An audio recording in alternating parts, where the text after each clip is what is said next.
Oh my God, we're back again. Yeah. Welcome to Is It Shit with me, Dan Peters, and me, Sean Vincent. And today we're looking at. You asked me.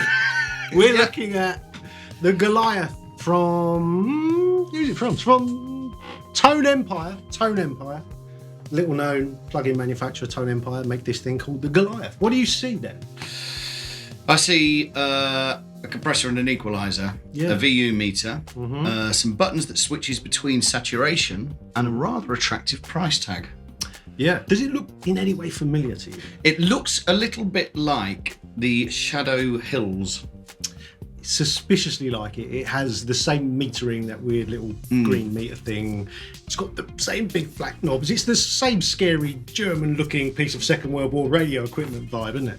It's that. No offence to the Germans, but you know, it does. It's got that same look. They've obviously seen the Shadow Hills and gone, oh, we can do that. Yeah.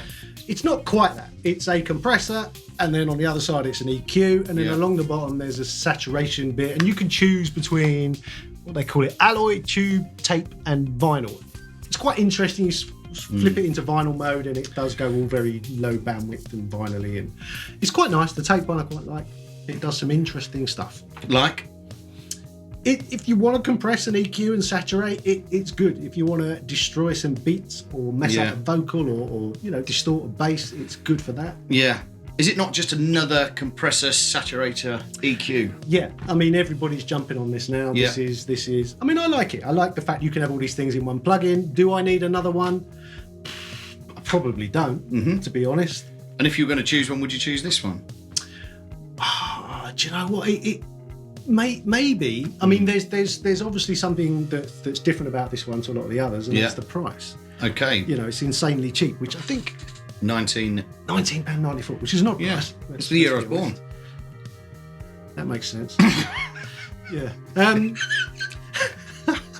Do you know what? It's all right. It's. I think if you're buying it thinking you're getting a Shadow Hills thing with that amount of character and sort of quality, you're not.